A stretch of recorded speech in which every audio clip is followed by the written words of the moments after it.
मी doctor युवराज अरविंद डारहाळे, वैद्यकीय अधिकारी, ग्रामीण रुग्णालय अर्धापूर या ठिकाणी जवळपास पाहतात मागच्या 8 दिवसामध्ये पावसाचं प्रमाण कमी जास्त होत असल्यामुळं रुग्णांचे प्रमाण भरपूर प्रमाणात वाढलेले आहे।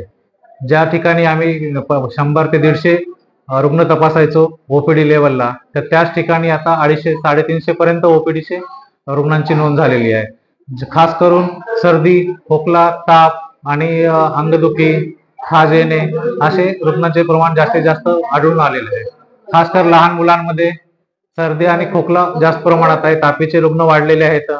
तसेच लूज मोशन म्हणजे संडास उलटीचे प्रमाण पण वाढलेले आहे। यासाठी सगळ्यात महत्त्वाची दक्षता म्हणजे लोकांनी व्यवस्थित आहार घेणे, हात स्वच्छ धुणे, व्यवस्थित आहार घेणे, स्वच्छ पाणी पिणे आणि हात स्वच्छ धुतल्यामुळे जे काही कॉन्टॅजियस आजार आहेत जसं की कम्युनिकेबल डिसीज आपण याला व्हायरस म्हणू शकतो, व्हायरल इन्फेक्शन आहे, ते प्रिव्हेंट करण्यासाठी तुमचं व्यवस्थित जेवण, नाश्ता, जेवण व्यवस्थित करायचं, कामाला जाताना व्यवस्थित टिफिन घेऊन जायचा।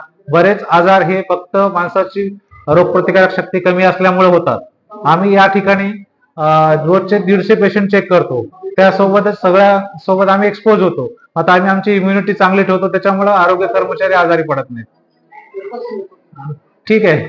आणि सध्या जास्तीत जास्त प्रमाण हे तापीचं आहे आणि खाजचे रुग्ण पण वाढलेले आहेत। तसेच डोकंदुखी, खोकला, मळमळ असे रुग्ण या ठिकाणी येतात। धन्यवाद।